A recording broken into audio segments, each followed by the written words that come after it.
Welcome to this special webinar entitled The Trump Tariffs and MENA Economies, Implications of the Global Trade War. As part of his America First policy and in an attempt to rebuild the U.S. economy and close the U.S. Trade deficit, according to the White House, President Donald Trump announced on April 2nd, essentially in what the White House dubbed as Liberation Day, he announced a sweeping trade tariffs targeting almost every country in the world. Countries in the MENA region were affected differently by Trump's increased tariffs across the board. For example, the United Arab Emirates, Qatar, and Saudi Arabia were subjected to the baseline of 10%. At the same time, other Arab countries like Jordan and Morocco were hit with tariffs up to 20%. Others like Algeria, Syria, Tunisia, and Iraq were hit with higher tariffs of 28 up to 40%. Trump's tariffs caused initial shockwaves in the global financial markets before a 90-day suspension applicable to all countries except China. It was implemented a week later, actually, exactly a week later after the announcement.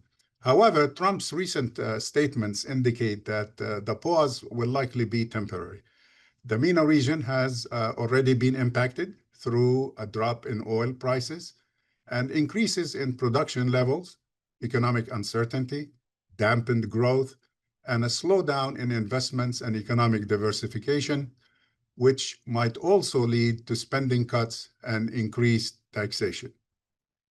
Additionally, the region's strategic positioning at the crossroads of global trade is likely to be affected by changes in the supply chains and trade volumes, while the pegging of some MENA currencies to the dollar could raise inflation levels in these economies.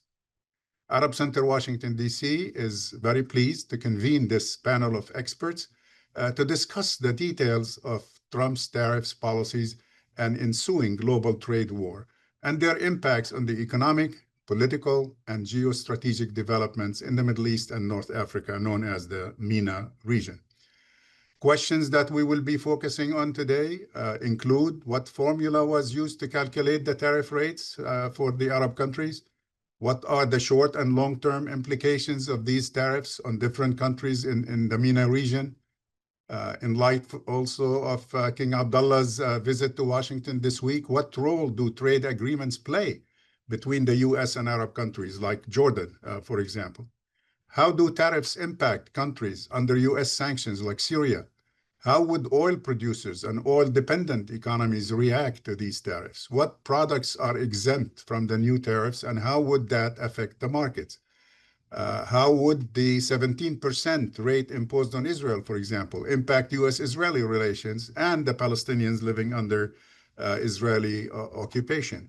How do we expect the Trump administration to proceed with these trade policies and the attempt to try to negotiate a separate deal with each country on its own merits, if you will? Joining us today, as I said, four great scholars and friends, experts in the economy of the region. And I will be introducing him by name only at this point, and will be introducing him as they speak. I'll introduce our speakers in the order in which they will appear or speak. Tarik Yousef, Senior Fellow and Director, Middle East Council on Global Affairs, which is based in Doha, Qatar. Followed by Bessma Momani, Associate Vice President and International Professor, Department of Political Science, University of Waterloo. Manal Shehabi, Applied Development Economist and Senior Research Fellow at the Institute for New Economic Thinking. Amal Ahmad, Assistant Professor of Economics at Wageningen University. We will go ahead and start with Tarik Yousef. Each speaker will have 10 to 12 minutes, and that should leave us about 30 minutes at the end of this discussion, basically for Q&A to give you, the audience, the global audience, actually looking at the list of people participating, to have a chance to ask questions. Feel free to direct your question to any particular panelists or to all of them, and identify yourself, please, and use either the Q&A component on your website, or you can send it by email to Arab Center, Washington, D.C. Tarik, the microphone is yours. Please go ahead. Thank you, Khalil, for convening this very timely discussion about the impact of tariffs on the economies of the Middle East, and more broadly, this wave of uncertainty on economic policy within the international economic system that is likely to affect the region and others. This may be the very first discussion I participate in where it's just focused on the Middle East. I think that makes it a bit challenging, partly because reactions in the region thus far have been largely muted, which raises questions about why countries have chosen to be silent. We can unpack this and speculate about this. But some of the assessments have already been put out, specifically by the IMF and the World Bank last week. Both have downgraded the growth prospects for the region as a whole and for each group of countries within the region. So whether it's the oil exporting countries, the non-oil exporting countries, and the countries that you might call are the fragile conflict zones of the region, all of which, at least according to these assessments, will experience a much significantly reduced growth rate in 2025, and also a reduced growth rate in 2026. That's what you would expect. These numbers are obviously subject to a lot of uncertainty, partly because the drivers for the downgrade in the outlook is uncertain to a lot of extent. But there are two key drivers here for this downgrade in growth. And when you say growth is going to shrink, or is it going to decelerate, or is it going to be weak, we're talking about already negative impacts on such things as employment, wages, social protection, government budgets, investments. A host of things are going to go negatively along with that. And that is bad news, given that the last 2 years in the region have not been particularly positive on multiple fronts, focusing on the economics, whether it's the growth or a lot of the development outcomes we follow. It's been really the conflicts and the uncertainty around these conflicts that has kept the region from potentially performing at much stronger rates. Now we have the shock of Trump's tariffs and the uncertainty around economic policy. And it's these two that are thought to be the primary reason for why the downgrade has been done. The immediate effects of these tariffs are thought to be limited, partly because oil and gas exports from the region have been exempt, and because, quite frankly, a lot of countries in the region do not export or don't do much trade with the US outside of oil and gas. And where they do, it's on a smaller scale. And so the direct effect in many ways of these tariffs is thought to be limited. And maybe that explains why countries have been largely muted. Of course, we don't know that. It could be the pause also. It could be the hope on the part of some countries such as Jordan, and Egypt, and Tunisia, and others, that they will have strikes, they will be able to strike some trade deals with the US and somehow be able to avoid the worst ramifications from these Liberation Day tariffs. But beyond the immediate effect, there are the larger spillover effects from these trade tensions, from these trade wars, whether it's between China and the US, between the US and Europe, between the US and every trading partner that is going to be slapped with these reciprocal tariffs, so-called Liberation Day tariffs. This is going to have indirect and very significant effects on the region as well. Think about the impact on the prices of intermediate inputs, many of the imported goods that are going to experience higher prices, the dislocation in supply chains, the rewiring, the re-engineering of trade flows which is going to create a lot of adjustment costs and a lot of dislocation. It's going to go hand in hand with higher prices. That is where you're going to be getting a big negative effect on the region. So that's the tariffs part. And we're still talking only the first 6 months, maybe the first year. We can talk about perhaps the bigger, the long-term issues later on. The other driver for this downgrade in the outlook for the region is the uncertainty. After all, the first 100 days of Trump's presidency have not only been associated with the announcement of the tariffs, there have been also a lot of sources of uncertainty that is making markets and countries very nervous, very stressed, and very uncertain. How are interest rates going to respond? Where's the dollar going to go? Where are commodity prices going to land? We've seen, as you've noted, oil prices come down. Are they going to go down further? Is the US going to be in a recession? Is the global economy going to be in a recession? Are there other policies that are going to affect not just trade, but exchange rates and interest rates and debts and debt markets that are likely to have negative effects on the region? And you could imagine different groups of countries in the region will be affected negatively. The oil exporting countries, they will suffer lower oil and gas prices. Countries like Jordan and Egypt and Morocco, and who are very exposed to high burdens of debt and where the dollar lands matters, their access to markets. How is the Fed going to respond with higher interest rates over time as inflation picks up or not? This is going to also matter. And then for the group of countries that are these conflict affected countries, these fragile countries, whether it's the Yemens of the world or the Syrias of the world or the Libyas, these countries are going to be getting a lot less attention. There's going to be less foreign aid and assistance, shrinking commitments to working with them in technical assistance. And who knows when it comes to relieving some of the pressures that are coming from sanctions. And quite frankly, as the IMF rightly pointed out recently, continued uncertainty around the course of what is happening in Gaza is likely to take also a big toll on everyone. So the uncertainty you've been dealing with in the last 2 years is going to now be magnified and amplified. And so one could, in a nutshell, suggest with some confidence that 2025 is going to be a year with a lot of negative outcomes. Some will become immediate soon. Others will become immediate over time.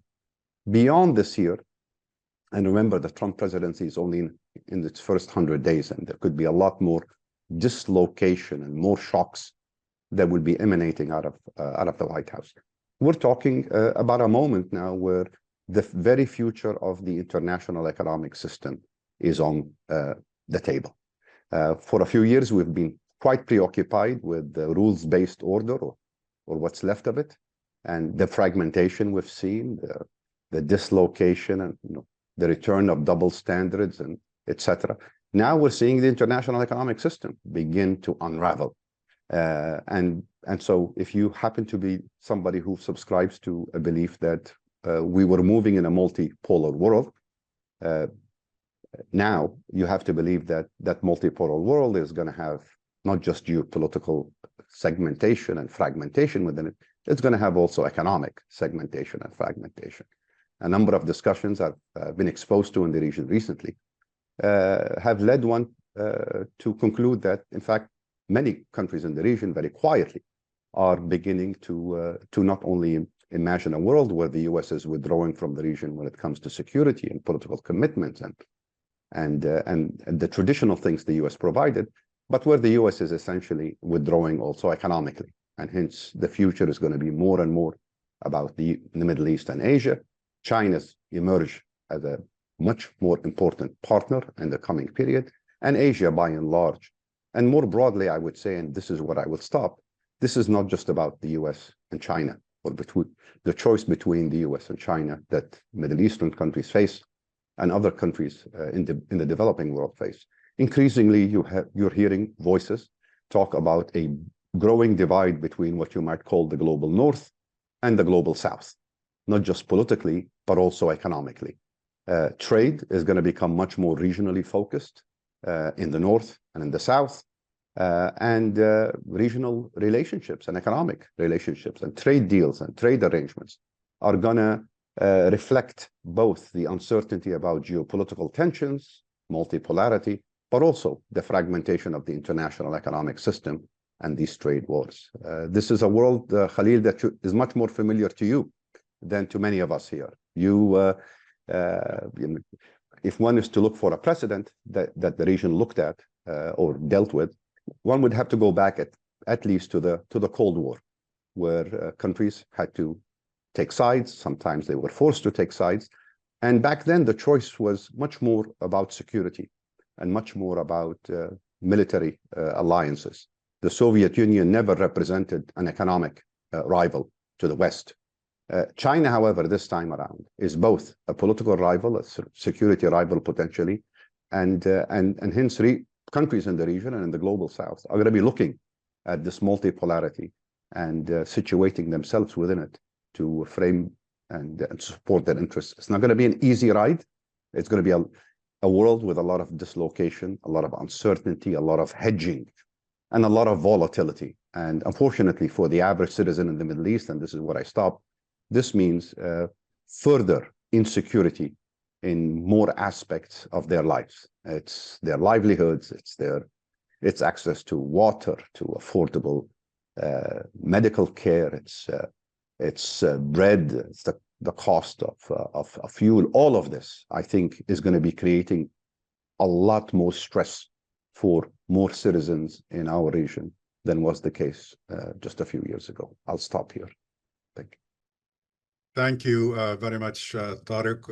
As always, very comprehensive and very informative, and a lot of provoking ideas and questions that we need to pursue throughout this discussion. I wish, although the world we are looking to see over the next few years is more to your liking than mine, but or to your interest than mine. But unfortunately, I think we're going to see, as you said, probably a lot more turmoil in the midst of or as a result of this uncertainty.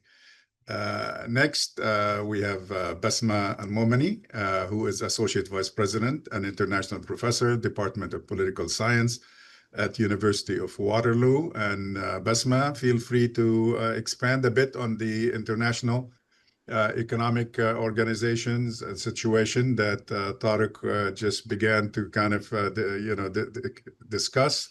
And feel free to also, if you don't mind, give us a little bit more information on the impact with regards to the countries in the Levant and Egypt in particular. Thank you. Great, thank you. And Tara is always a tough act to follow, mostly because I agree with everything. So that's maybe that's a good thing. But yeah, I mean, I think the one post-Trump, and I'm here from Canada, so we're also feeling the same insanity, if you will, on the, as an international partner to the United States, but also a neighbor. If there's a word that is the most overused today, it's unpredictability, but it really is a reality of where we all are at in trying to analyze where we're going to be, because there's just so many variables, and we're dealing with a president that is, I think, more than unpredictable. As someone said on, I think, Blue Sky, this is a moment not for political analysts, but for psychologists, and I agree with that. But here we are. So, I agree with Tariq, and certainly much of the analysis that's been made, and we're all coming out of the IMF meetings, is that really this is going to have a very low impact, at least low direct impact on the Middle East economies. I think there's still many ways where this can, again, kind of ripple effects that I'd love to talk about, and I think Tariq brought up quite a few of them. Perhaps one of the kind of hopes I have is that this would also stimulate, and I'm coming as a Canadian also because we tend to do a north-south trade. So we have 10 provinces, and most of the provinces trade more likely with the United States than with each other. And that has really opened, I think, a conversation here about what do we do about enhancing our internal trade mechanisms. And actually, I hope that we see the same with the Middle East and North Africa. In other words, why can't we do more about intra-regional trade? And I remember writing something about this 20 years ago, dare I say, And it was always about, well, there's no complementarity in trade. It's the same products. Certainly there was, geopolitical tensions between neighbors that you can't ignore. But this is a moment, right? This is a moment, I think, where maybe there's an opportunity to really have some honest conversations, perhaps guided by the Arab Monetary Fund, dare I say the Arab League, which isn't very effective. But we need some sort of conversation amongst the Middle East countries and North Africa to see how they can capitalize on East-West trade as opposed to North-South, which is what's happening usually in terms of with Europe.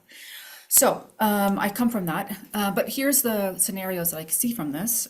Certainly the global economic situation, as Tarik rightly pointed out, is what we need to watch. The disruptions to the global economy. I think we are headed towards a recession. It's sort of hard not to see that, and I think most analysts feel that the United States is heading to that. That has ripple effects. I mean, again, here in Canada, if they sneeze, we catch a cold.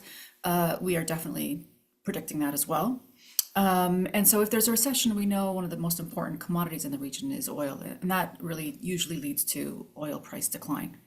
And again, you can say the Gulf countries have enough reserves and savings and investments to shoulder the short-term pain, but the spillover really is in the regional countries that really depend on the Gulf for workers' remittances. So this affects certainly Lebanon, certainly Egypt, Jordan, and really almost every one of the non-oil exporting countries in some way has a labor export into the Gulf. But those are the big ones that I see that are really going to be affected. So you have the workers' remittances, and that's, if workers are not getting employed in the Gulf or they get sent back home, which again, they're also the first to be fired as opposed to nationals and locals, that is going to have an impact. Remember, think about a worker in the Gulf. Many analysis have showed that they are not just supporting their direct family. In many cases, are supporting many families. So what that means in terms of loss of income for the individual person is really significant. So that's really quite problematic. I think the other thing is just the broader geopolitics of this all. I think Trump is. Certainly, we all talked about him as being transactional, but I think there's a bigger play here in the global geopolitics that's going to put each country in tension. There's a balancing act here that governments will have to make, and I think some have handled it well, some have handled it poorly in terms of how they approach this. But China is making a play for allies globally. This is their moment where they're able to go to countries and say, look, that's the unpredictable bear. The Americans are not to be trusted.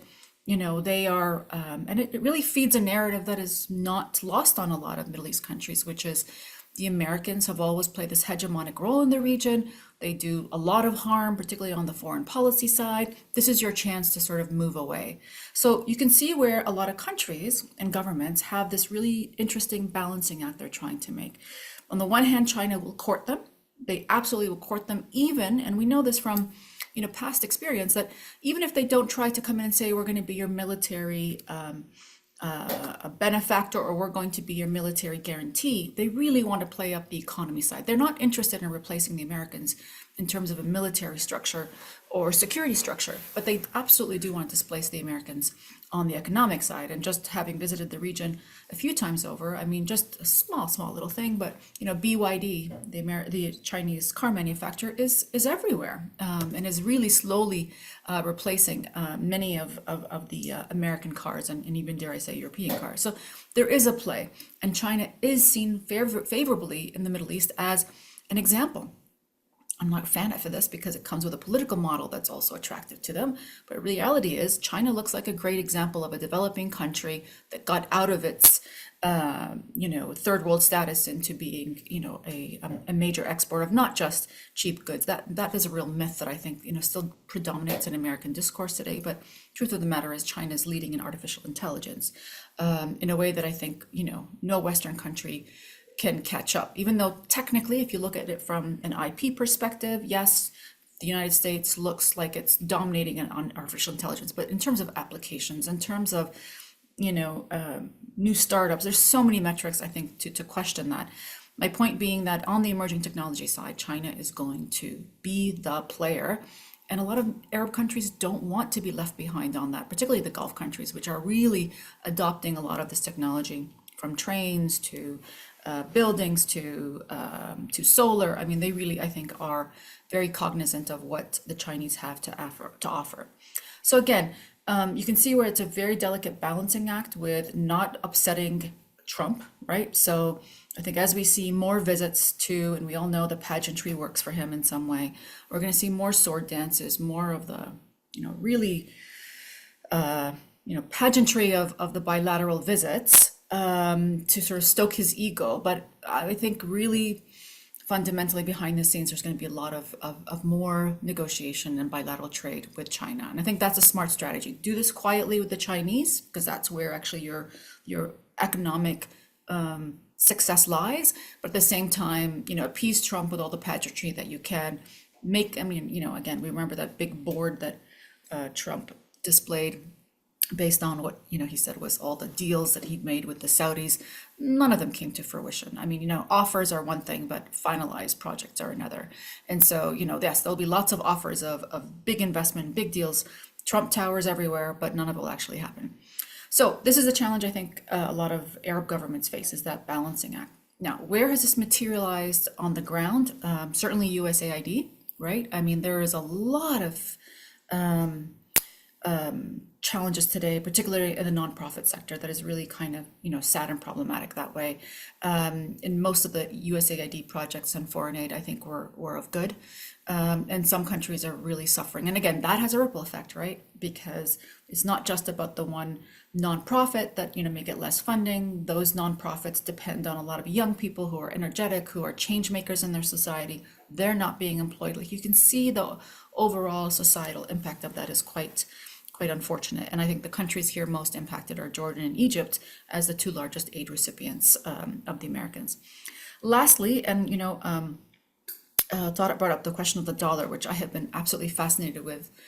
As a political economist, I've been just absorbing as many podcasts as I can, and I encourage everybody to read about this, because it's a real thing. At first, when I heard about it, I thought it was just some kooky conspiracy. But the Mar-a-Lago Accord, which I'm sure some of you have heard of already, is really interesting about the future of the dollar. And I'll try to summarize it, but I encourage people to look into it, because I think this is going to affect particularly the Gulf countries. The effective view of the Mar-a-Lago Accord, and it's a Trumpian person who invented the idea of this model or future for the dollar, and then it's been called the Mar-a-Lago Accord. And it's a play on the Plaza Accord that was used in the 1980s. And the idea here really is to depress the dollar deliberately, for the Americans to depress the dollar deliberately, because in Trump's view, as we all see, he's fascinated with manufacturing. He's fascinated with the Americans producing things again.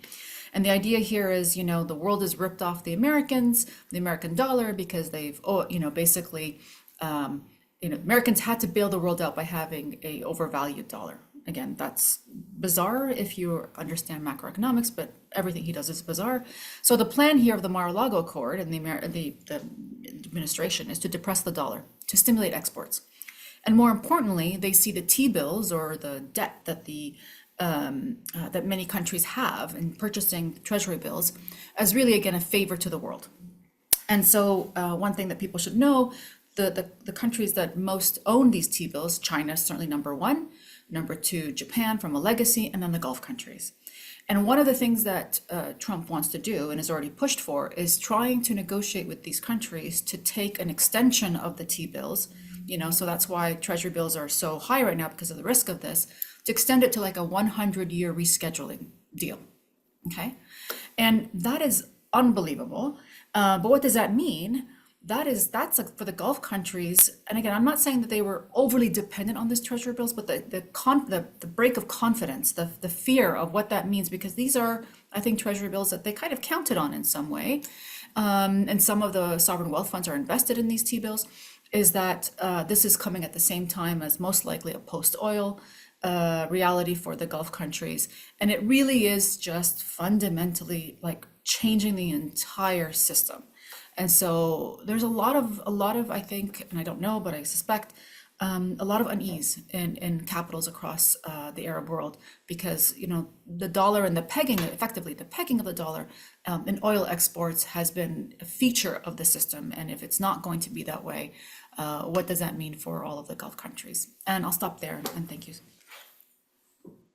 Thank you very much, Bessma. Our next speaker is Manal Shehabi, Applied Development Economist and Senior Research Fellow at the Institute for New Economic Thinking at the University of Oxford, and Seminar Leader for Economics for Public Policy at the Blavatnik School of Government at the University of Oxford. Manal, the microphone is yours. Please go ahead.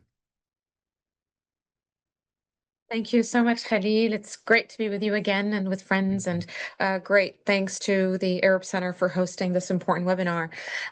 Maybe I'll build on a little bit of what was said before me by both Tarik and Bessma, and maybe hone in a little bit on the energy side of things. And obviously the Gulf states are the largest petrostates, but also largest players when it comes to future green energy, or clean energy, as now we're calling it. No more green, I guess.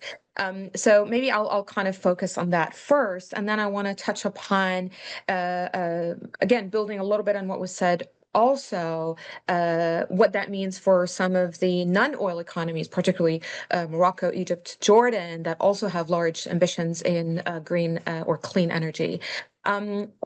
With regards to the Gulf states, interestingly, before Trump was elected, the Gulf states have always had good relations with Trump.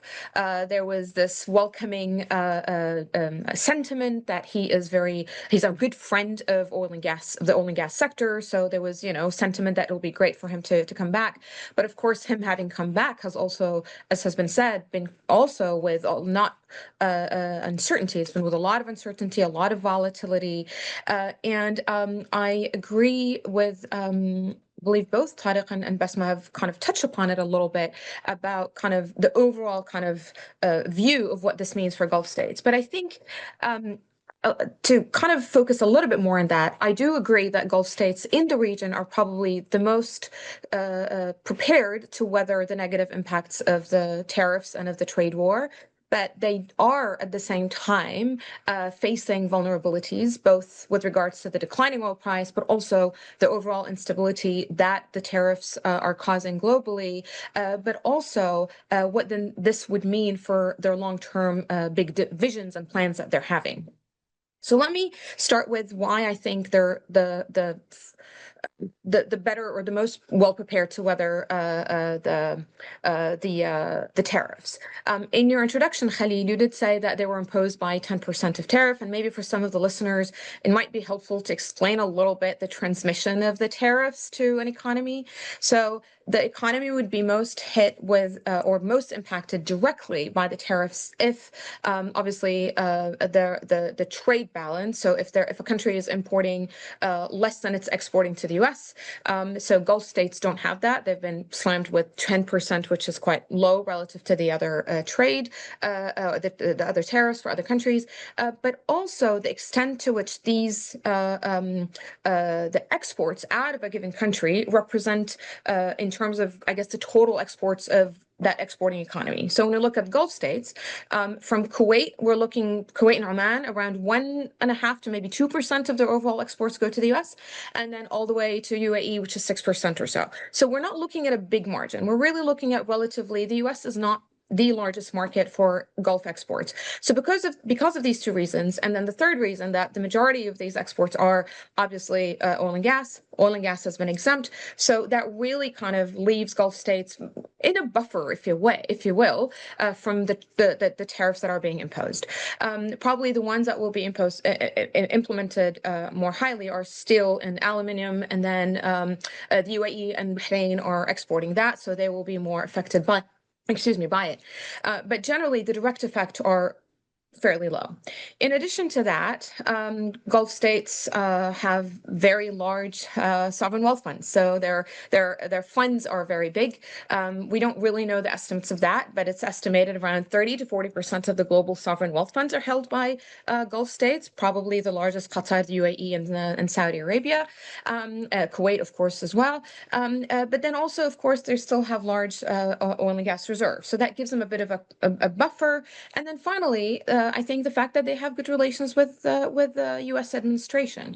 Not long ago, the U.S. Secretary of Energy was in the Gulf, trying to forge relations on energy and collaboration with Saudi Arabia, Qatar, UAE, talks about whether there could be a expansion of civil nuclear in Saudi Arabia, or energy diplomacy and energy cooperation on clean energy technology. So that is kind of happening. Also, we see investments. I mean, Trump is about to go to Saudi Arabia. There's going to be more trade and definitely investments from Saudi and the UAE into the U.S. So the relations are still going to be forged and continuing to be forged on that front. So that is, I think, kind of presenting the strength. And we know that Gulf states are very pragmatic in their overall economic and political and geopolitical relations. So maintaining the U.S. as a strong partner is indeed very important. And of course, it's not just in energy. It's in things like, cryptocurrencies that the UAE, for example, is interested in, military and defense, other technologies. So there is really a large space there. I think that we will see that continuing to happen. But at the same time, there are the vulnerabilities that I mentioned. And I think one of them was kind of highlighted upon by or mentioned by Tarik at the beginning, about the effects of the declining oil price that we see have happened. Trump is interested in lower oil prices. Gulf economies want higher oil prices. So there is going to be obviously a lack of interest on this situation. By nature, oil prices, the market is, inherently very volatile and uncertain. So that also, and this is something that Gulf countries, obviously, and all oil economies have been dealing with since the start of the industry, but mostly, of course, since the 70s. But this uncertainty in the oil prices really then translates significantly to the balance sheet and the fiscal potential of, the fiscal situation. So the current oil price at the moment is lower than the price that most of the Gulf countries would need just to balance to meet the fiscal balance and to balance their budget. And of course, oil prices have been, or oil rents, I should say, oil export rents, have been also funding large expansions in non-oil industry, the big visions. So when that is also then kind of depressed, then we're also going to see the funding for the other existing commitments, or maybe even the potential ambitions, is also going to be depressed. And then, of course, these visions are also going to be depending on investments from abroad. So the effect that the Trump trade wars are also going to have a negative effect on the global investment outlook. How do we ensure that the Gulf, and this is actually not just for Gulf states, but also for the other MENA countries that are looking for FDI, including in energy, is the stability of the system and the investment policy, and of course, what the implications of the dollar could mean, the stability of that to ensure that there are investments that are coming in. And the challenge with the green energy, investments in green energy, is the demand for clean energy, I'll go back to using that term, is not really as high as it used to be before. And a big part of the clean energy projects and commitments that Gulf states have embarked on was really driven by estimates of what future demand will be. So, for example, what would future demand in 2050 for green hydrogen be? And that kind of funneled really and motivated a lot of the investments with the kind of readjustment of the demand projections from a couple of years ago, but also further adjustments, I think, would be necessary now because of some of the implications of what we see large oil economies also investing less in green technology after Trump's being elected. That could also mean potentially that a lot of the investments in green energy, and I don't mean green energy just like renewables, but basically green steel, green cement, and all these other industries might also be depressed. And this, I guess, maybe from here, I want to lead on my final point on Gulf states, on what does this mean then kind of for them going forward.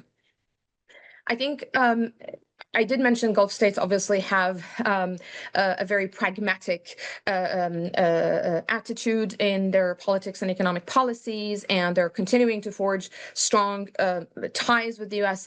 But at the same time, we're also seeing exactly what Bessma was saying. I think ongoing and increased ties with China, which is not new. It's actually been happening before, because that's really critical for them to also support their visions. But also, I think even we're looking at what other potential trade partners could there be. So there have been talks between the UAE and Europe, for example, for a potential free trade agreement. So that is coming more on the discussions there, and also energy exports exports potentially from the region to Europe. IMEC, which is the India, Middle East, Europe Economic Corridor, that is also still, the discussions might be not as visible, but they're not gone, and these will continue to come up to the surface. And that then also, there's a corridor then not just to Europe, obviously to the Eastern Mediterranean, which has a lot of gas and potential renewables. So those are also going to be increasingly more leveraged, I think. And maybe the final point on Gulf states is, which probably the biggest question on a lot of people's minds, is diversification. And here, I've seen some writings that basically suggest that diversification should really expand and countries will be kind of agile in reacting to this. I don't have the similar view on that. I think my view on that is that the story of diversification, and I've written on this and published on it and researched it for a really long time, there's pretty much a similar story that we've seen from before. Whenever oil prices go down, there's a more of maybe an urgency to expand the non-oil sector. But we really need a boom. We need high oil prices, as I said, to fund the diversification. So what's happening here now is we've, Gulf states in particular, with varying degrees, of course, have made some. Maybe Kuwait is the least, but you can go, there have been nonetheless very significant advancements in really trying to diversify the economy. But the problem here, I think, is a lot of this diversification has been really in the services sector locally, so it's not necessarily exporting. So that still means that oil and gas are still the big source here. But then also, in addition to that, a lot of the committed projects that are happening will continue. I think, as I mentioned, the new projects and the new kind of economic environment will be a lot harder to get funding for and maintain and to support that diversification. In the current process, I don't think there will be a faster diversification, but I think what will happen is similar to what we're seeing a little bit in the energy field, is maybe diversifying the trade partners and having really larger trade partners there. And here I want to pivot lastly in my kind of last few minutes, really on what then this means to the energy space or outside the Gulf states. And the largest countries that do have ambitions or advancements in energy, mostly either in gas or renewable energy, as I mentioned, Morocco, Egypt, Jordan, these are maybe kind of on the forefront. Of course, Israel has all access to the gas that it's owned, but also potentially Gaza's gas, according to international law, which Israel hasn't signed. So I think that the challenge will be, again, on whether these states can get more investments, whether they will be stable enough, if particularly, if that causes a devaluation of their local currencies, what then that means for the overall investment. And then also there is, Morocco in particular, some of its expansions in new cars and EVs, for example, that is obviously more affected than because it's partially impacted by the higher tariffs.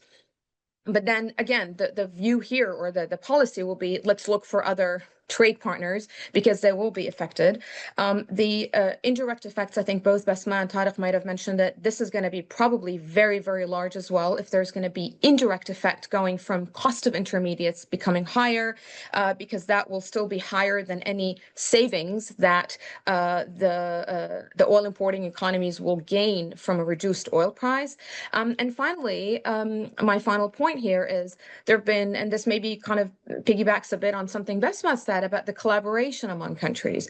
There are plans among MENA economies for expanding energy sector, for the pan-Arab electricity market. I think all of these are probably going to be more put on the back front for a while.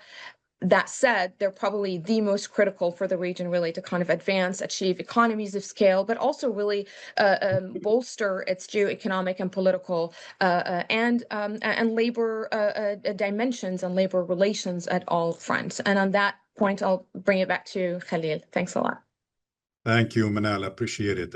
Frankly, it's very important points that you have raised with regards to the energy and oil industry or sectors in this region, without which we cannot fully understand, I think, the tariffs and their implications for the region as a whole. Last but not least, Amal Ahmad, Assistant Professor of Economics at Wageningen University, and she will be venturing into the area of structural constraints on Arab countries' response to what we have heard thus far, changing global environment affecting the region. Amal, the floor is yours. Go ahead, please. Thank you very much, Khalil, and thank you to the Arab Center for inviting me to speak in this webinar.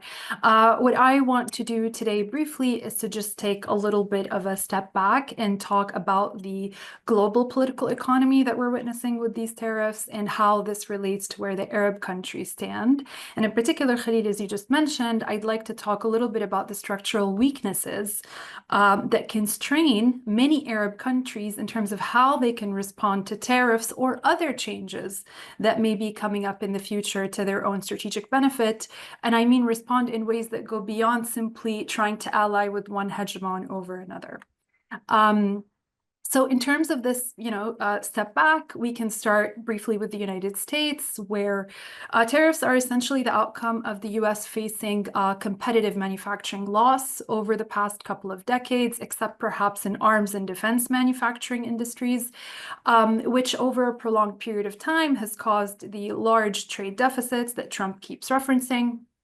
And this loss of manufacturing competitiveness has resulted in political dissatisfaction at home in the United States because it has reduced the ability of American industry to absorb much of the blue-collar workforce, which forms an important base for this administration.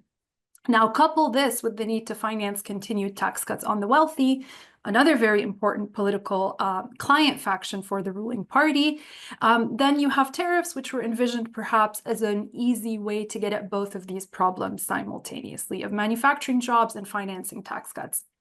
Now, these tariffs are unlikely to bring back manufacturing to the United States for a number of reasons, which I won't go into. And as we've seen, they're actually more likely to cause backlash domestically in America than maybe was envisioned by this administration. However, the point I want to make is that even if these tariffs, which are now on pause for most countries, are eventually removed or reversed indefinitely, these pressures within the United States regarding its relative competitive position will remain. And therefore, it is likely that we will continue to see what would appear to be unstable policy efforts aimed at fundamentally at trying to reverse long-term US economic decline. And so we will continue to be in a, I think, fast-paced changing global environment with repercussions, of course, for many other countries, regardless of whether or not these tariffs resume or are lifted, et cetera, regardless of the details of the tariffs. Now, other countries in the world, of course, are affected, especially those with high exposure to US consumer markets, and principally, of course, at the moment, China, on which tariffs have not been paused for the most part. And these countries have been looking for ways to maneuver out of those direct effects. How they've done so is outside the scope of what I'm going to talk about today. But the important point is that those with heavy exposure have heavy exposure to the US domestic market precisely because of their high level of competitiveness along increasingly value-added chains of industry. So it's precisely because they're more productive than US manufacturers that they've become increasingly competitive in US markets and have generated these very large trade deficits with America. And so it is the sort of, long-term increasing productivity and competitiveness coupled with domestic growth that has made some of these countries dually targets with high exposure to tariffs, but also that have given them the space to actually maneuver effectively because they could potentially reroute to other markets to sell to or make alliances with other competitive producers, etc. And here's where I want to talk about Arab countries. And that's where our countries are largely different than many of the emerging economy countries or countries that have successfully industrialized in Asia and elsewhere. Arab countries, by and large, do not have a global, productive, competitive edge to speak of, something that was mentioned by all of my colleagues before. And as you've heard, with the exception maybe of Jordan, which I'll talk about more in a second, Arab countries are not heavily exposed to US consumer markets. So even though many of them have had tariffs slapped on them, the extent of their exposure gets maybe up to 5% of exports being going to US markets. Couple this with the fact, also mentioned previously, that exports from Arab countries in general, perhaps except for oil, are generally very small on the world stage, really negligible with the exception of oil. What this means is that Arab countries, again, this has been said before, they're largely shielded from strong first-order effects of tariffs, even though, of course, they still remain potentially exposed to large second-order effects due to global stagnation, reduced demand in general, potentially falling oil prices for oil producers, etc. Now, this is actually what I want to touch on, is this idea of limited exposure, right? And the structural weaknesses that it betrays. So limited exposure directly may be seen as a potential benefit for the moment, and it might be. But the point I want to make is that we shouldn't lose sight of the forest for the trees. So the fact that there's limited exposure in many of our countries actually signifies the deeper structural problems with Arab economies, a major one of them being declining productivity over the last 4 decades and an inability in our countries at large to really generate structural change in our economies. In fact, here I want to talk a little bit in detail about, or just for a few minutes, about a report put out by the International Labor Organization, the ILO, in 2022, which documented for the first time in depth what it called an alarming continued decline in productivity measured as output per worker per hour across 12 Arab countries, half of them GCC and half not.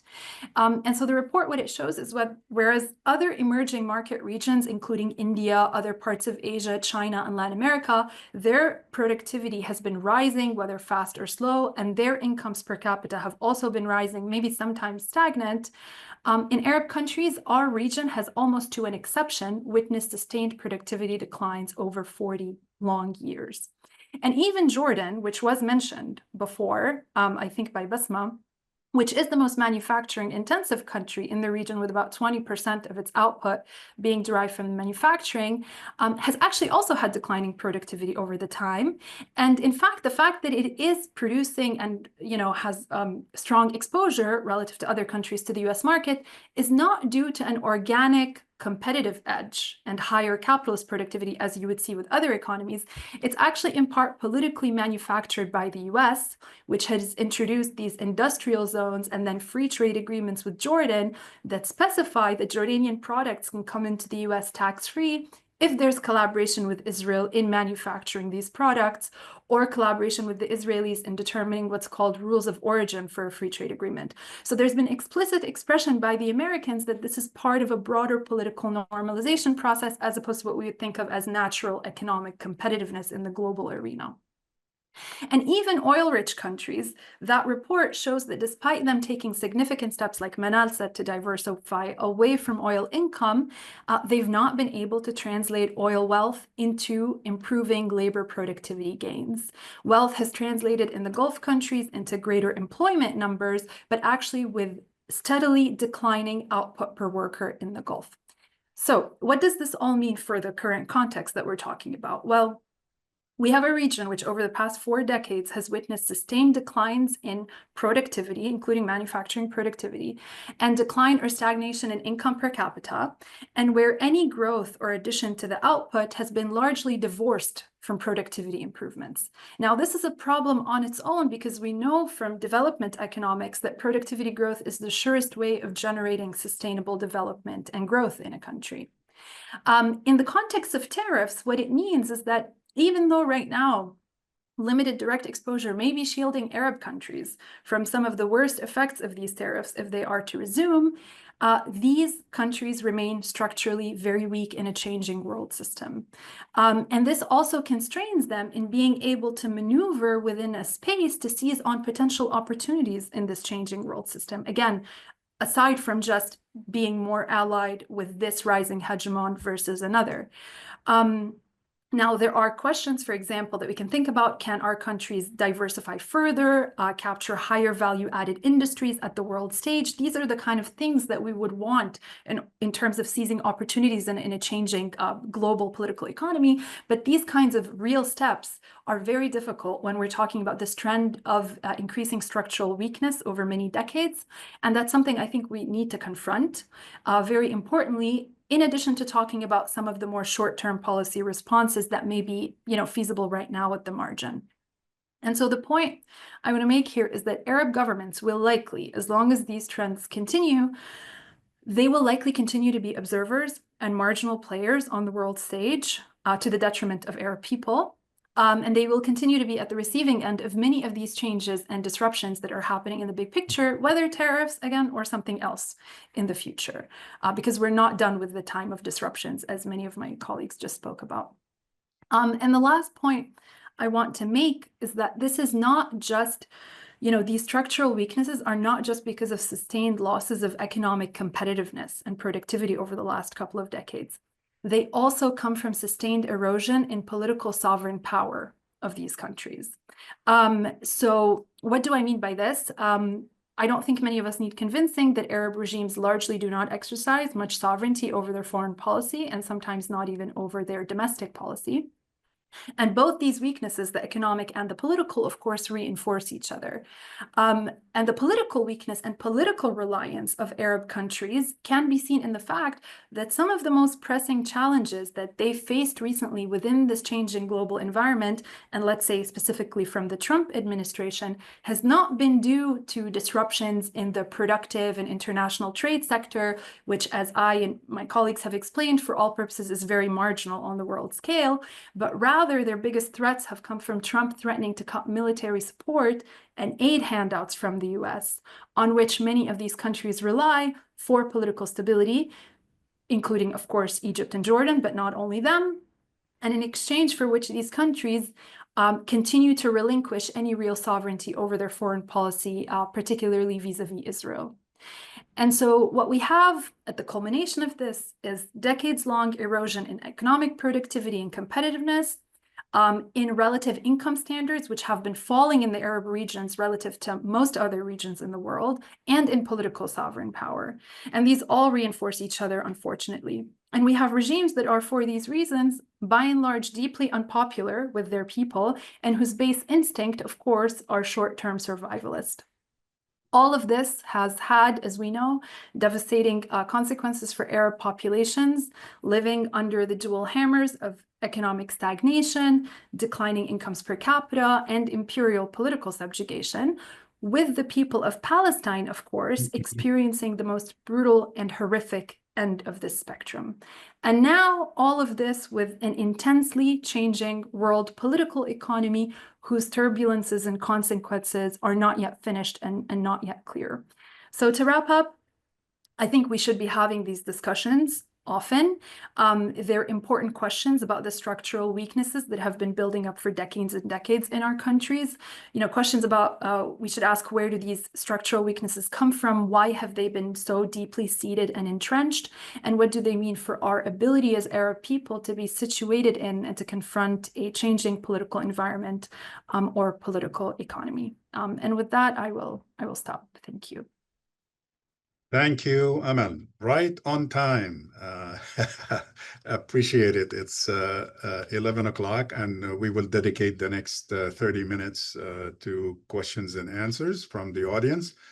And I want to thank again all four of you for your excellent presentations, and remind the audience that you could email your questions, and that will be conveyed to me at events@arabcenterdc.org. Again, events@arabcenterdc.org, or easier, use the Q&A feature on Zoom. And we already have some people who have already sent their questions. Feel free to do that. Identify yourself. If you'd like to mention your affiliation, that will be welcome. And if you want to direct your question to a particular speaker, feel free to do that. While we were discussing these things, I noticed that the president tweeted again. So we're in trouble, guys. And his tweet essentially was about a trade deal, which he desperately needs to justify, I guess, the tariffs we've been discussing. This one is with Britain, according to the announcement by the White House and by the president. And his message essentially is saying that this should be a very big and exciting day for the United States of America and the United Kingdom. In light of what you guys mentioned, his upcoming trip to the region, the 13th, 14th, 15th of May, where he is hoping to have a similar kind of arrangements. Talk to us a little bit about the significance of these arrangements. I mean, one of you mentioned the fact that the oil-producing countries probably don't have more than 5% of trade with the U.S. trade. The UK has only what, 2 to 3% max trade. Are these significant agreements? And do you think he will add more agreements during the trip to the Gulf? Whoever wants to start, go ahead and comment on that. Tarik, you're smiling. You're ready to go.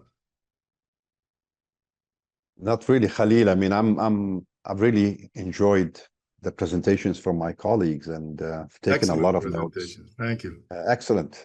We should do this more often. In fact, we should have a more extended discussion about this. Maybe the one thing I would say about the trip to the Gulf, I've said it before, and it's something that concerns me a great deal as someone who has been more interested in regional integration and regional cooperation. The Gulf countries, for the most part, especially the more dynamic countries within the GCC, have essentially have been on a different trajectory from the rest of the region. I mean, the region is coming apart, Khalil. If everything Amal and Bessma and Manal said is correct, then fragmentation within the region is something we ought to observe, and we do see it. We see it in trade, we see it in investment flows, we see it also in the political space. And so the Gulf countries have become much more, I would say, assertive, much more ambitious, and a world in which Donald Trump is the US president is a world that actually plays to their advantages. It's a world where, autocrats meet, they make deals, they sit behind closed doors. Some of the Gulf countries, especially the Saudi Arabias of the world, the UAE and Qatar, have a lot of bargaining chips. They come to the game with things that Donald Trump wants. And so as part, this gives them, I think, much more of a competitive edge in any discussion, in any bargaining exercise vis-a-vis the White House compared to, let's say, the Jordans and the Egypts and the Tunisias of the world. There are also countries, in addition to, the kind of governance and how it flows through these systems, the fact that they are comfortable and used to this style of transactional politics, as has been noted by my colleagues. They're lush with a lot of investable capital, and they've been dangling this, as Bessma noted, in front of Donald Trump and the White House. We'll make this, we'll invest $1 trillion, we'll invest $500 billion, we'll invest $800. The other countries can't do this. And this, I think, gives them also a bit of leverage in the relationship with the US president. So I don't think we're going to be seeing trade deals come out of this, because that's not what the discussion is about. Oil and gas probably will continue to be exempt from these tariffs. Manal could correct me. It's the other deals. It's the other relationships, whether it's in technological investments and technologies, it's investments in the US, some of the regional issues that the Gulf countries have a very strong vested interest in, and maybe the relationship with China, because the three countries I mentioned, their biggest trading partner in the world happens to actually be China, and the limits of that relationship, how far it goes, some of the commitments they're going to be making. So in a world in which you're seeing this sort of transactional, highly personalized politics, I think the Gulf countries, by and large, will fare better relative to the rest of the region. Now, this is bad news for anyone who still clings to the idea of regional integration. And you would think at a moment when regional blocs are cementing and fortifying and coming together in light of these trade wars and the changing geography of supply chains, in fact, our region is pulling further apart. And that raises the question of what do you do and how do you do it? Those are my 2 cents on this question, Khalil. Thank you very much. Manal, do you agree? Your name was mentioned, so feel free to respond. So I think I agree with, as I said, with what Tariq said, that Gulf states are going to favor better.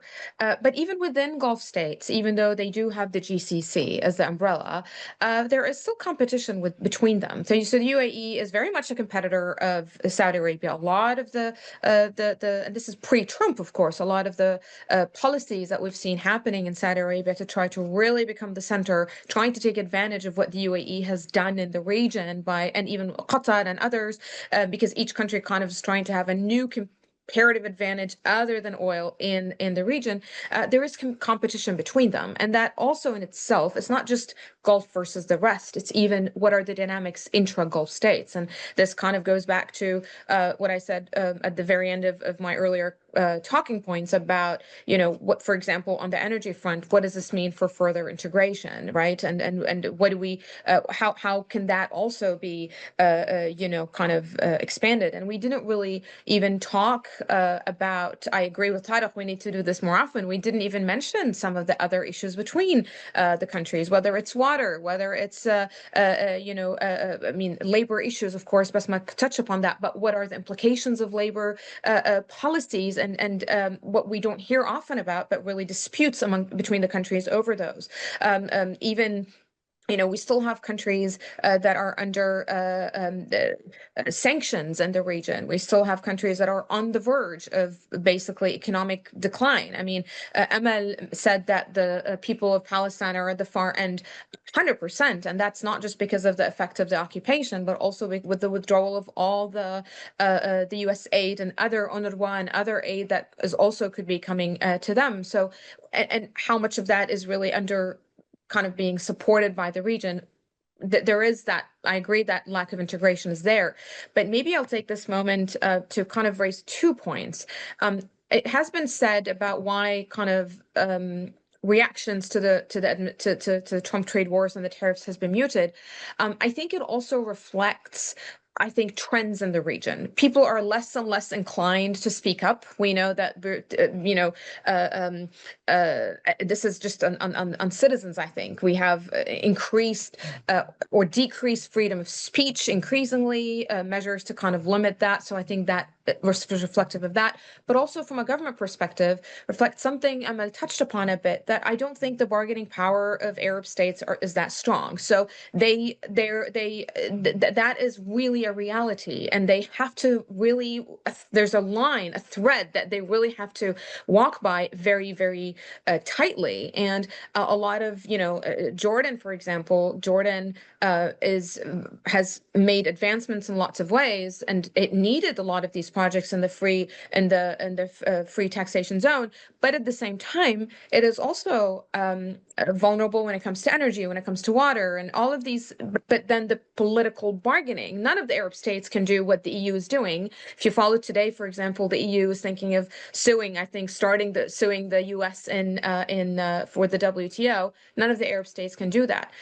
China or other countries can do retaliatory tariffs. None of the Arab states have the power to do that. So that then really limits the economic power of the region and reflects a little bit on their mute or quasi, if not fully quiet commenting on that.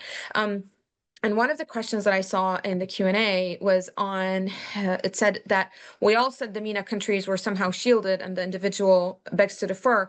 I think, can correct me the other speakers, I think what I heard all of us kind of agreed was that the direct effect was muted, but not the indirect. The indirect is really very, very large at socioeconomic, at economic level, at political level, at labor implications, at exports and imports, and also even the imports that they would, I think even in the gentleman mentions it in his question, what the effect of imports that the region will get, their prices might be higher, and what that means then for inflation.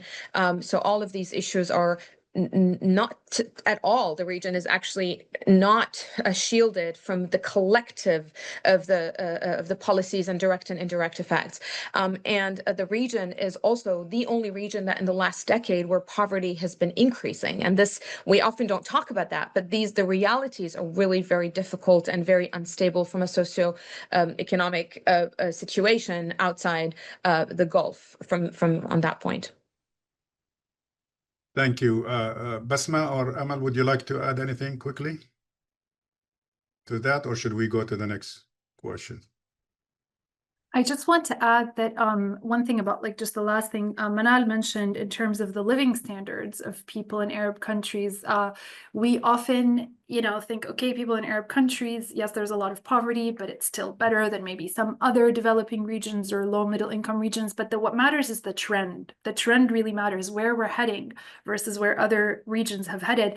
Not only do we have so we have declining income living standards for everybody in the Arab region. The difference is that the Gulf states started at much higher incomes per capita than non-Gulf states. But in all of them, there's actually declines in relative prosperity at the household level, at the individual level. So I just want to stress that these structural weaknesses can be seen even in the oil wealthy economies. And again, we are not going to live in a forever oil world. And so I do think, yes, the oil countries have a little bit more bargaining power, but I do think they face immense challenges and still remain structurally constrained and actually relatively weak for the time being. Yeah, so that's just what I wanted to add too. All right, thank you very much. The next question we have is from Bernard Seman. Thank you to all of you for your very interesting presentation. Can someone elaborate on how the pegging of the US dollar might evolve as a result of lowering or a lower US currency? Anybody interested in tackling this one? Bessma? I'll jump in. I mean, again, a lot of the Middle East governments do peg to the US dollar.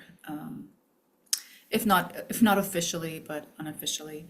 I mean, I think none of them are really true market ones. I mean, short-term period, yes. I mean, of course, that's one of the demands of the IMF. And so when countries sign an agreement with the IMF, for the first 3-4 months they behave, and then they slowly slip back down to intervening. But basically, for the oil exporters, it's pretty explicit because oil is invoiced in dollars. And so it makes sense for them to do that. So they have a sort of consistent understanding of what the prices are. I mean, I think you could say that, if the US dollar does substantially lose its value, either through direct manipulation by the Trump administration or not, again, that Mar-a-Lago Accord really does elaborately talk about deliberate depreciation of the dollar. I think it could stimulate exports, certainly in other products, but again, the challenge is that there's not a lot of exports happening in oil producing states outside of oil. So it's a bit of a conundrum. I think their overall Dutch disease could be addressed a little bit by it, but again, I just think it's too far gone. So we'll see. I mean, again, you can also look at the broader implication of not necessarily the pegging, but just being invoiced in US dollars.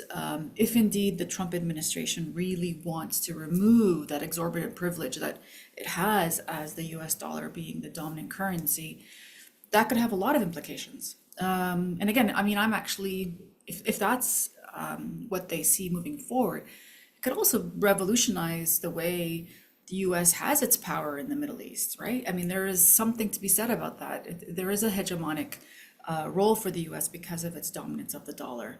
And again, I don't think it's easy to shift away from that because there hasn't been frankly, a real alternative. The euro at some point, but just too volatile today. You could say maybe the renminbi. It could help also in some way the Chinese have a greater input in relations, particularly even on the military side, because of course, as the Gulf states sell in dollars, they're receiving these dollars, and these dollars mean they have to use them again, and it's really, quite easy to go and then buy military goods from the Americans because they have all these dollars. But so you could see where if that whole system erupts, I mean, there's so much unpredictability in that, and I'm certainly not one that's an expert on all the various scenarios, but it does seem to me that it could actually displace that very strong symbiotic military to oil trade relationship that we see in the Gulf countries. Thank you, Bessma. Michael Robbins. I have to add real quick. Yeah, go ahead, Manal, please. Also, the other thing is, even if the exchange rate is pegged and doesn't change, there's still what the Economist was called the real exchange rate. So it's basically, even if you're on paper, it's, 3.1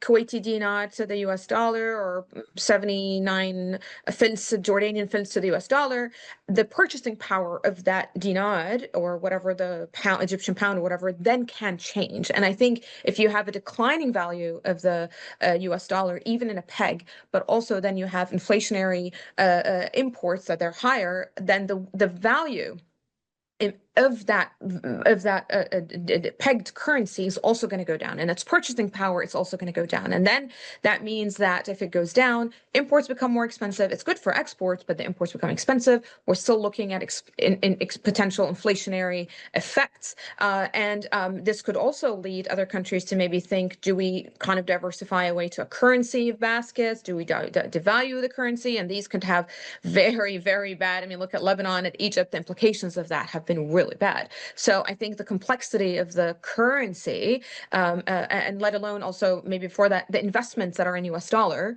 also the value of that would go down. So the effect is still going to be potentially be felt by all countries, and in all the Gulf state, actually all MENA countries, there are countries that depend on rent. They're rentier states, whether it's from oil and gas exports or from remittances, right? So those are also going to be impacted again, even if labor markets don't change. So the effects are going to be multi-layered and multifaceted as well.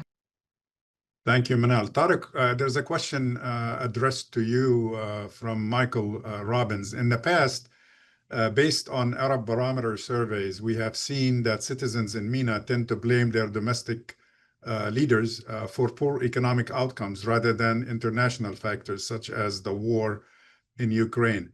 Does this perception now change with the US tariffs, with citizens blaming international actors such as the US for economic challenges facing the region?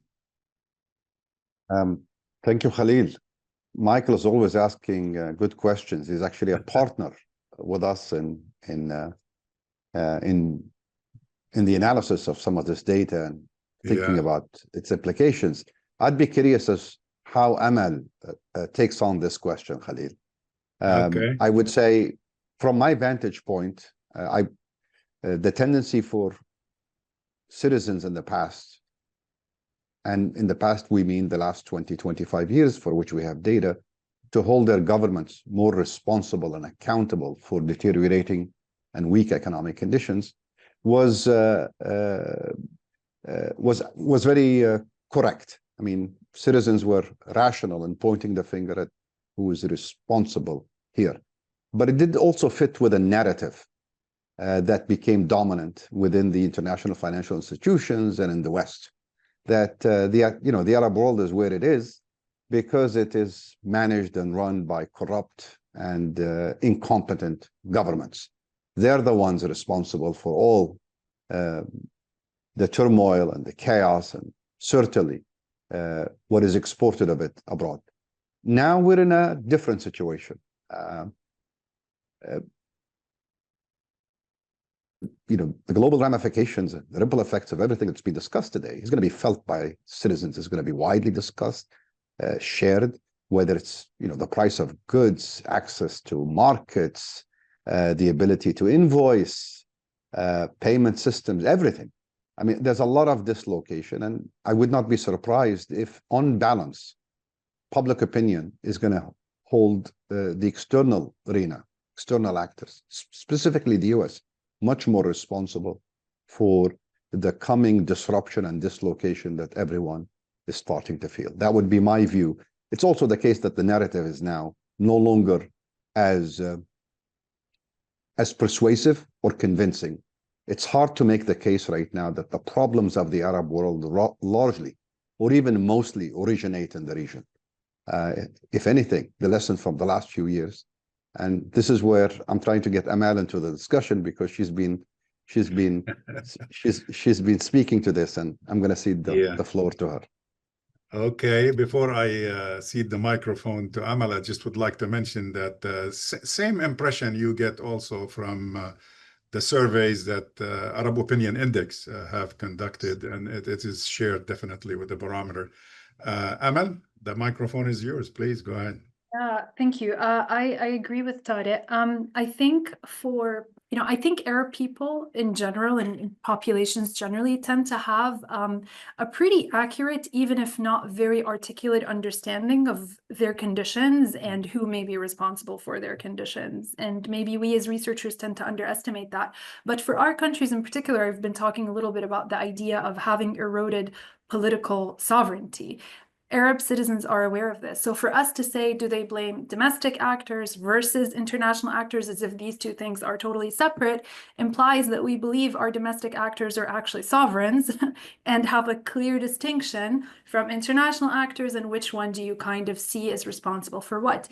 But I think Arab people in a lot of countries feel that they live under not just autocratic, but largely client states. And sometimes this is historically true. Some of these states were formed as protectorates by the British Empire, and a lot of them were formed in post-colonial conditions to serve particular, great power games. And so I don't think this is necessarily inaccurate. Now, this is not a question of totally removing agency from domestic actors who have their own incentives and their own internal power struggles, etc.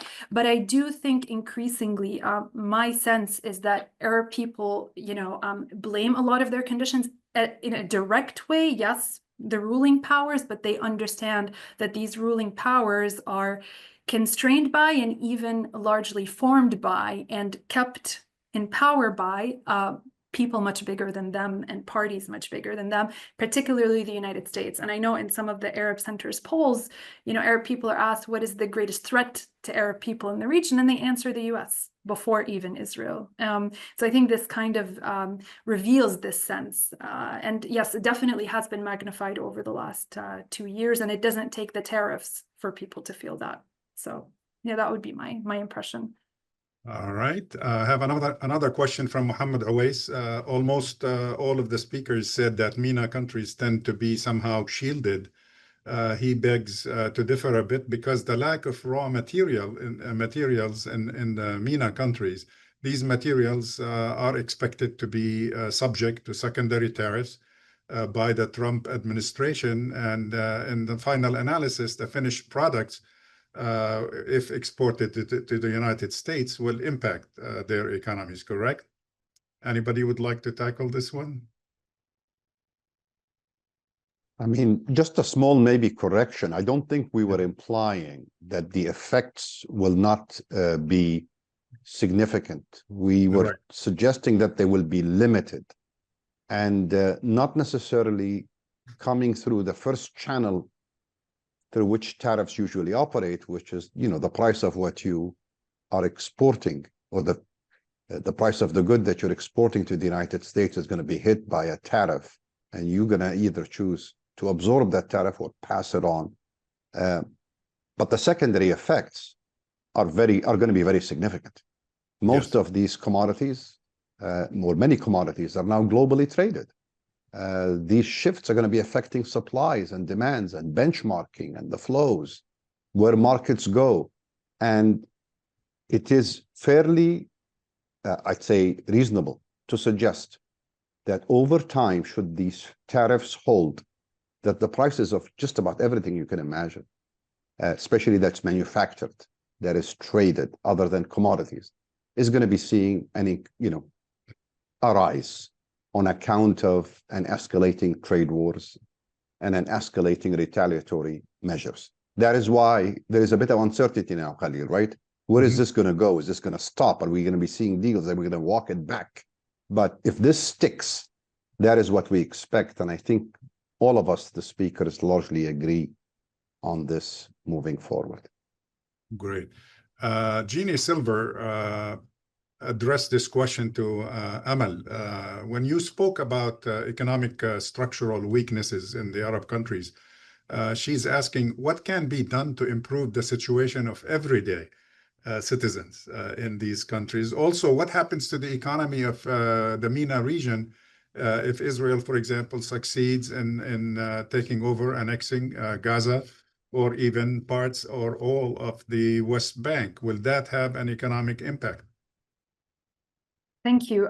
So for the second question, God forbid, I think the consequences of what's happening in Gaza are not so much right now in terms of what economic ramifications they have for a region that, as I explained, has been stagnating for a long time and has severe economic structural issues far beyond what's been happening in the last 2 years. But I think the real impact will be a complete crushing of people's spirit, their hopes for the future. I think Palestine is the compass in the spectrum for a lot of Arab people, and not unrightly so, because it is actually, I think, it's not a unique thing. It's just at the very end of the spectrum of the kind of century of humiliation that a lot of Arab people feel like they've been living in. Again, deformed economies, unproductive economies, very limited political sovereignty. So I think developments on the front of Palestine matter much more for political morale and maybe for future political upheavals, I'm not really sure, than they do in a direct sense economically. That's my feeling. In terms of the first question, what can be done to improve things for Arab citizens? I think the point I was trying to make is that things will not improve right now for Arab citizens. We should not expect them to improve. And instead, and even though that's kind of like a bitter pill to swallow, the point isn't that this is a historical inevitability.